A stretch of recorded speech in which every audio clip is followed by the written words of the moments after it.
Hello, I'm James Henry, and this is The Message. The Message. We have been on this journey now for 4 weeks because I think that it's important for us to all want to live a better story. Our stories matter. Your story matters. So often in our lives, we think our stories matter only if they're big, if they're important, if they're fabulous, if they're about being somebody with a big name, with name recognition. You know, our culture is all caught up in the idea of celebrity. People who with big names, and some of them are famous and some of them are more infamous. At this point, I think if we have one more Grammy Awards where Kanye West, has something bad to say, maybe they'll just kick him out of the, I think that he's so irrelevant that, you have to do something. So I guess charge the stage.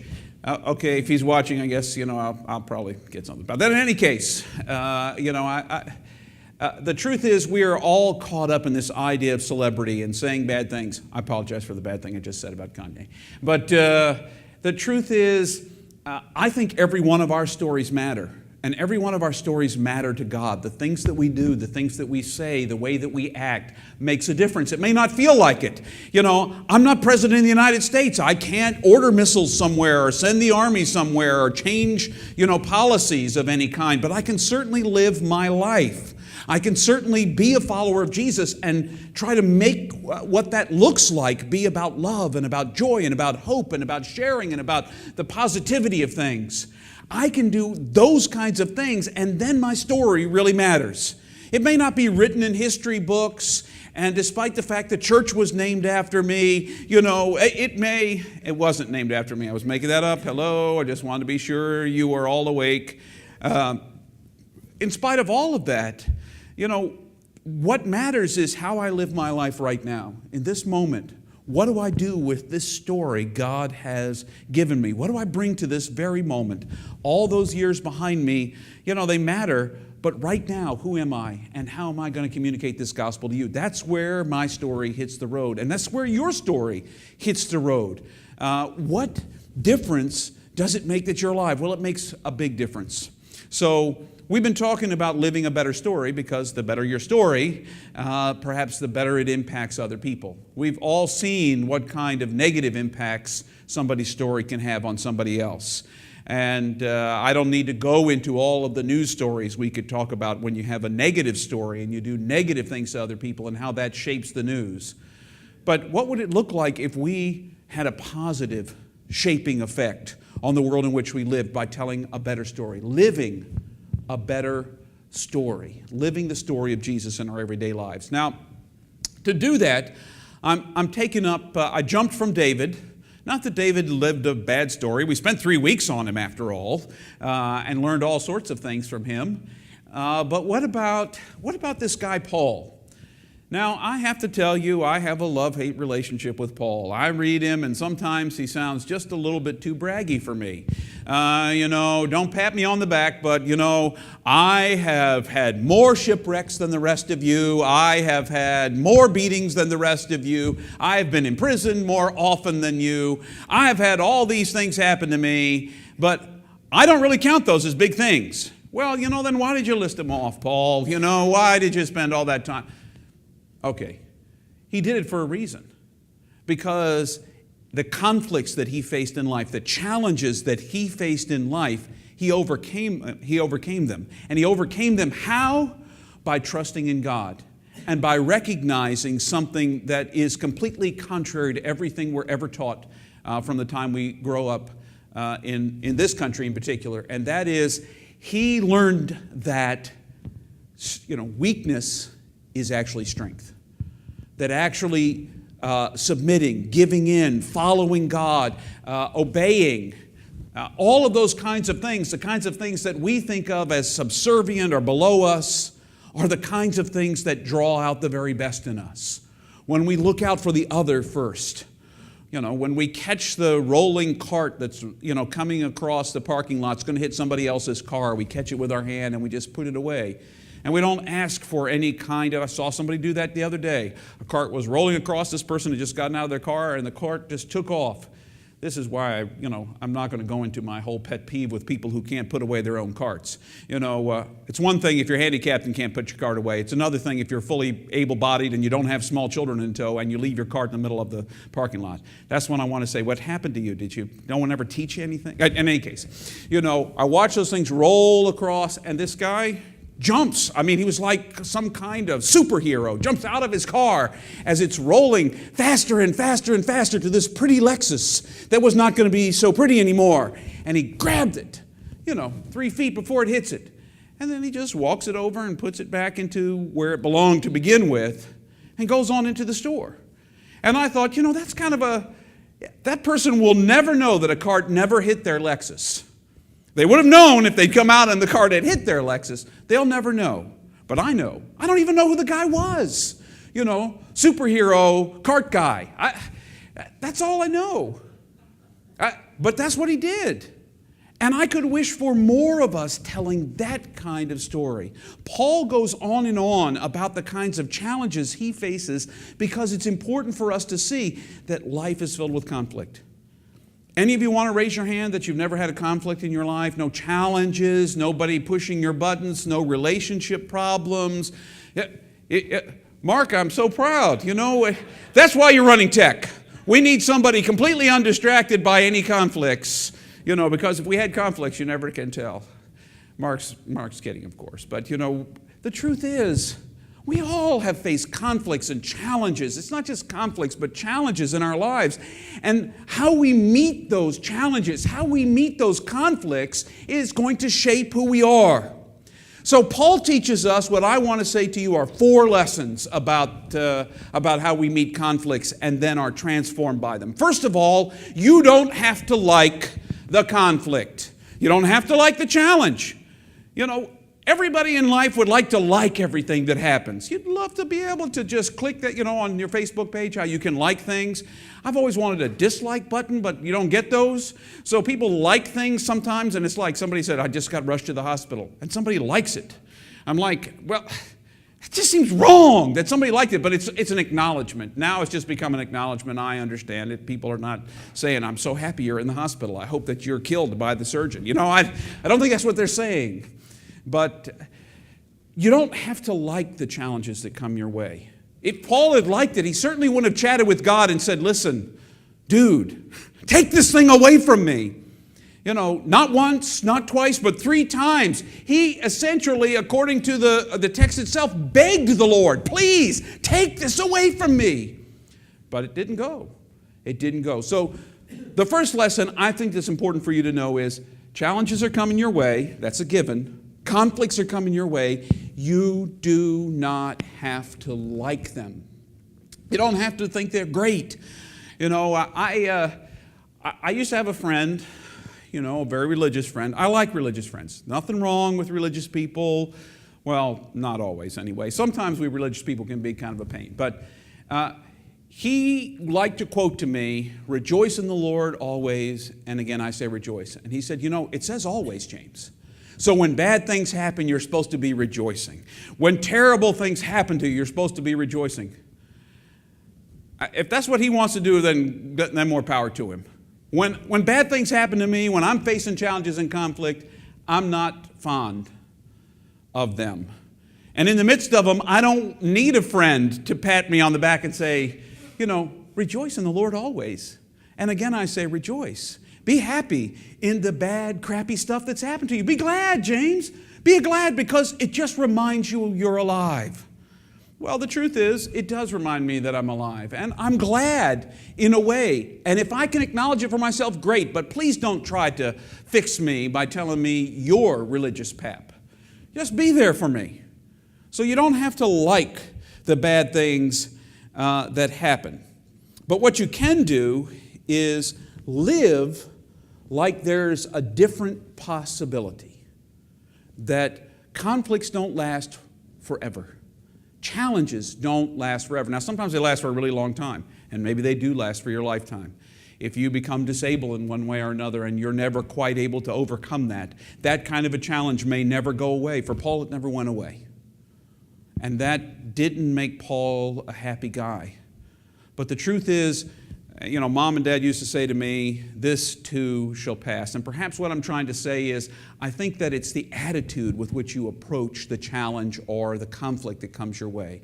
You don't have to like it, but if you believe that you are going to persevere, that you are going to hang in there, that you're going to have courage in the face of the challenge that has come your way, then I think that makes for a better story.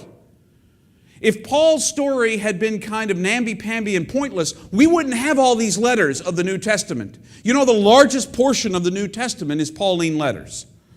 You'd think it would be the Gospels and the story of Jesus, but it's not. It's the Pauline letters. That's the biggest piece of the New Testament. So he must have had something on the ball, because the early church found inspiration in him. He had courage in the face of these challenges. He names them off in that first passage that Randy read to you in chapter 11 of 2 Corinthians. He just kind of rattles off the kinds of things that happened. And when I first hear it, I immediately think braggart, you've been through all these tortures. What an amazing guy. Yay. Pat yourself on the back. But what I think he's just trying to say is, look, all of us go through bad stuff. I've been through some really bad stuff. But you know what? Instead of wallowing in it, I'm taking courage in the fact that in my weakness, in my brokenness, I find my strength. I find my strength is not me, it's God. So that's what I see is courage in the face of those things. Now the third thing I think is really important is keeping an open line with God. I already told you Paul didn't like what happened to him. He was not happy with the thorn in his side that he faced, the challenges that came his way. That in spite of that, he was courageous in the face of it. But the third thing that he did do, or the third thing I'm bringing up that he did, was that he always brought it before God. He kept that line of communications open. Now, I know sometimes prayer seems like the last thing on our list, or it is only comes to our list when we're making a bargain with God because we don't like what's going on, and we tell God, if we could only get this fixed, I'd go to church every Sunday. Get this fixed, I'll go to church every Sunday. I try that with God, and God's like, James, you already do. That's just not really a deal. That's not a deal breaker for me, James. You're already there. So think of something new. Don't make deals with God, but prayer is a way to lay what's on your heart before God. You may not get the answer you're looking for all the time. Paul begged God 3 times, take this thorn. I don't want to carry it anymore. I don't want to face it anymore. I don't want to feel it anymore. Can you take it? And it didn't go anywhere. But Paul didn't let that be the end of the conversation with God. Sometimes when we don't get what we want, we stop talking to God. Well, I really wanted a sunny day today. I wanted it to rain this last night and wash away all the snow. That's what I wanted. I wanted it to be gone when I got up. I didn't want to shovel for a couple hours. I didn't. That was not on my list. So because God did not give me what I asked for before I went to bed last night, we're done. I'm done. I'm not talking to the dude anymore, or the dudette. Whoever it is, we're done. I'm finished.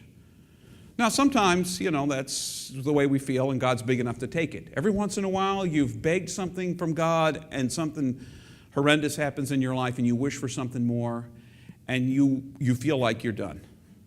And then you just want to shake your fist at God. By the way, that's the time to read the Psalms. People are not very fond of the Psalms. I know people, they say, I don't understand the Psalms. Do you understand anger? Do you understand frustration? Do you understand joy at some points? Do you understand wanting to bash your enemies' heads in? Every once in a while. Do you understand that? Do you understand that feeling? Well, read the Psalms, baby, because let me tell you what, they are not afraid to tell God, I am so ticked off with you. I have been nothing but good to you, God, and you have ignored me. Where have you been? Come on, wake up. I want you now. I want you now. I need some service. Ding, ling, ling, ling, ling, ling, ling. Come on. It doesn't happen like that. So sometimes we are a little frustrated that God doesn't work out, and we can share our frustration with God. I challenge you, I dare you not to close the door to your conversation with God. When I was growing up, you only talked to God when you said nice things to God. God, thanks for the beautiful day. Thanks that I failed my English test. because I learned new challenges. Thanks God. It was all thankful and occasionally, and my cousin is really sick. Could you fix that up for me? You had to be nice about it, though. Well, if you read the Psalms, they're not always real nice. God is big enough to handle whatever you want to lay on God. God, could you please show me a way through this really dark valley I am wandering through right now. Please get me through this. Somehow, I would really like it if you could fix it and make the problem go away. But I'm not going to stop talking to you if it doesn't. Paul doesn't stop talking to God. You notice that the conversation is going on. I asked you 3 times, God, and you didn't. I begged you 3 times, God. The conversation doesn't end. And it's very transformative, I think, in a story. It says a lot about you, about how you face and handle the challenges. You know, it's real easy to be nice to people when everything's going well in your day. You know, when everything is smooth. But when you wake up in the morning and you stub your toe to, start off the day, and then you can't get your shoe on because you maybe broke your toe, not just stubbed your toe, and then you get your shoe on, and they're your favorite pair of shoes, and you go outside and you catch it on the doorknob, and it breaks off the heel, so you have to go back in and put in your second favorite pair, and then you go outside and you didn't realize it had snowed last night, so you slip on the ice, and you get your clothes all dirty, and you have to start, and then by the time you get to the bus that you're taking to work or to your car, you get out of the car at work and someone parks, you are just ready to lay people out. You are ready to let them know.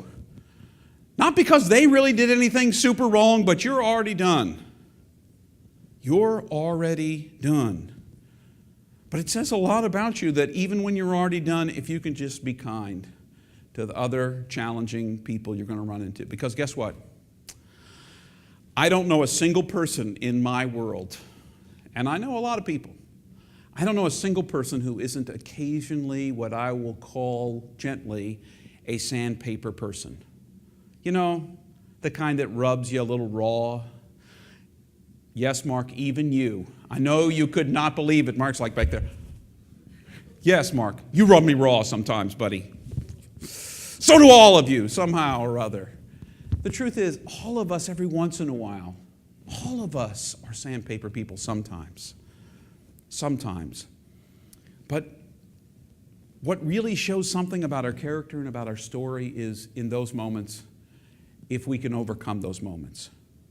Either by not being a jerk, but sometimes just being a jerk is a great thing. You know, it feels really good for a moment, and you realize, wait, it didn't really feel all that good, and all I did was ruin that other person's day. And apologize when you make mistakes. We learned that from David a couple of weeks ago. Apologize when you make mistakes. But you're going to face challenges, and sometimes, but remember this truth. And the thing to remember, and this is the 4th thing. Remember this truth, which doesn't feel like a truth. But perhaps you can learn this truth that Paul learned, and that is, when I am weak, that's when I'm strong. When I have to lean on God and not on me, that's when I'm strong. That's when I have the opportunity to be at my very best, because it's not about me. I kiddingly tell my family on a regular basis, they are all walk-on players in my story. That they come in and go out and they play bit parts, and periodically I give them a larger role. They get to sit in the same room with me and actually have a conversation. But it's all about me. I'm kidding. But the truth is, I'm not really. We all think it's our story, and the story is just about me. And everybody else is just like a bit player. They come in, they wander in on a Sunday morning, and I see them, and I wave and say hello, and it's really nice, and isn't this great? You all are my walk-on players, and I can count you and then check you off in my boxes. Look at how many people I just know that were walk-on players in my story. But the truth is, there aren't any walk-on players in God's story. We are all part of a much bigger story. And that's why we did this 4-week series. This is why I felt so called to it. It's because I feel like you've got a wonderful story. When I sit down and talk to people, one of the best, I'm sorry that I didn't do Ash Wednesday this way every year for the last 23 years. The best Ash Wednesday service I've had was the walk-in Ash Wednesday service this past Wednesday night. Only 10 people came. Ash Wednesday's pretty small anyway. It's rarely. But they came in about one at a time. Sometimes there was more than one in the room, but they were about one at a time. So I had a moment just to spend with the individual people, have a little bit of holy conversation, some prayer sometimes with the folks that came in, communion if they wanted it, and the imposition of ashes on their head if they wanted that too. And it was just kind of a holy moment to be present in one person's story. I can't tell you how many times when I sit down in a restaurant or having a cup of coffee and I end up in a conversation with someone, which my children would tell you was pretty much any time there's another living human being around, and some piece of their story like resonates with mine or makes me feel connected to them. And I realize just what a huge difference we make in each other's lives.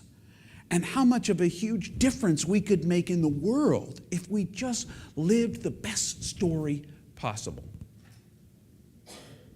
The best story possible. I'm not saying you should have a perfect story.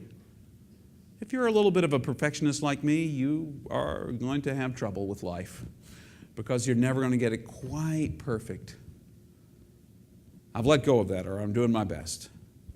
But the truth is, for all of your trips and falls and breaks in this world that's going to bring conflict and challenge into your life, you can live a transformed story. And you know how I know that?